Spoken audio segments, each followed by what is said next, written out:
प्रधानमंत्री नरेंद्र मोदी ने अहमदाबाद के हंसलपुर में सुजुकी मोटर प्लांट में बनी ई विटारा को हरी झंडी दिखाकर लॉन्च किया।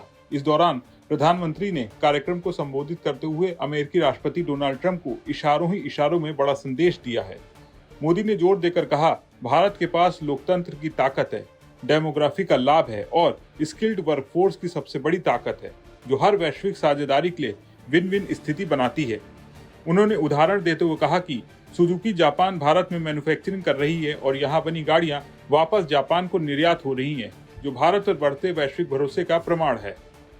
प्रधानमंत्री ने कहा कि ये दिन भारत और जापान की दोस्ती को एक नया आयाम दे रहा है। उन्होंने कहा, मैं सभी देशवासियों, जापान और सुजुकी कंपनी को बहुत बहुत बधाई देता हूँ। पीएम मोदी ने कहा कि अब दुनिया में वो ईवी चलेंगी जिन पर मेड इन इंडिया लिखा होगा। उन्होंने मेक इन इंडिया की ताकत दिखाई और दुनिया की कंपनियों को भारत में निवेश का न्योता दिया। इस मौके पर उन्होंने कौन सी बड़ी बातें कही और कैसे अमेरिकी राष्ट्रपति डोनाल्ड ट्रंप को इशारों ही इशारों में बड़ा संदेश दिया है, आइए आपको बताते हैं। गुजरात के हंसलपुर में सुजुकी का प्लांट है। यहाँ TDS lithium ion battery plant है, जो सुजुकी कंपनियां तोशिबा, डेंसो और सुजुकी का ज्वाइंट वेंचर है। मतलब ये 3 कंपनियां मिलकर काम कर रही हैं। पीएम मोदी ने इस प्लांट में बनी पहली ई विटारा ईवी को लॉन्च किया। ये बैटरी से चलने वाली कार है जो पर्यावरण के लिए अच्छी है। पीएम मोदी ने कहा, ये भारत जापान की दोस्ती और मेक इन इंडिया की ताकत का प्रतीक है। उन्होंने मजेदार तरीके से कहा, पैसा किसका लगता है, मुझे कोई लेना देना नहीं। करेंसी काली हो या गोरी, प्रोडक्शन में पसीना मेरे देशवासियों का होगा। पैसा किसी का हो, पसीना हमारा और प्रोडक्ट में महक मेरी मिट्टी की होगी। मतलब विदेशी कंपनियां पैसा लगाएं, लेकिन काम भारत के लोग करेंगे और प्रोडक्ट भारत का होगा।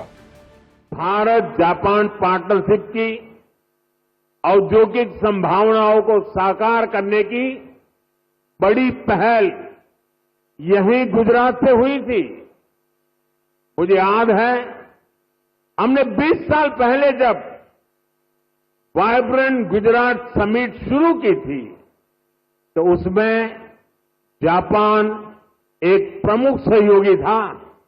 आप विचार कीजिए, एक डेवलपिंग कंट्रीज का एक छोटा सा स्टेट, उसका इन्वेस्टमेंट समिट और जापान जैसा डेवलप कंट्री उसका पार्टनर हो, ये दिखाता है कि भारत और जापान की नींव कितनी मजबूत है।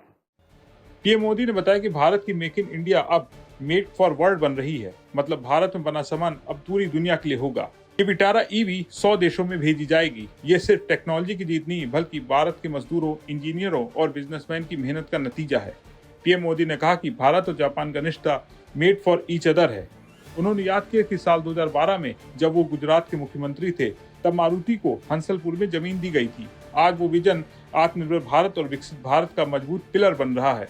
उन्होंने कहा, जापानी कंपनियां भारत में प्रोडक्शन कर रही हैं और यहाँ बनी गाड़ियां जापान को भी निर्यात हो रही हैं। ये भारत और जापान की मजबूत दोस्ती का सबूत है और दुनिया का भारत पर बढ़ता भरोसा दिखाता है। पीएम मोदी ने ऐलान किया कि आने वाले वक्त में देश के अलग अलग हिस्सों में 1200 से ज्यादा सर्च ऑपरेशन चलाए जाएंगे क्रिटिकल मिनरल्स की खोज के लिए। क्रिटिकल मिनरल्स वो खनिज हैं जो बैटरी और टेक्नोलॉजी के लिए जरूरी है। उन्होंने सभी राज्यों से अपील की कि वो इस विकास यात्रा में शामिल हो और हर छोटी चीज को अवसर माने। पीएम मोदी ने कहा कि साल 2047 में हम विकसित भारत बनकर रहेंगे। आने वाली पीढ़ियां आपके त्याग और मेहनत पर गर्व करेंगी। आत्मनिर्भर भारत का मंत्र सिर्फ सरकार का नहीं, बल्कि पूरे देश का सामूहिक संकल्प है। मतलब सब मिलकर काम करेंगे ताकि भारत विकसित बने। इस लॉन्च से भारत की ईवी इंडस्ट्री को बूस्ट मिलेगा, ज्यादा निर्यात से रुपए आएंगे, जॉब्स बढ़ेंगी, जापान जैसी कंपनियां और निवेश करेंगी। सरकार क्रिटिकल मिनरल्स की खोज बढ़ा रही है ताकि बैटरी बनाने में आत्मनिर्भर बने। पीएम मोदी ने मेक इन इंडिया की ताकत दिखाकर दुनिया को विन विन फार्मूला बता दिया है। आपका इस पर क्या सोचना है, कमेंट करके बताएं और बने रहें बिस्तक के साथ।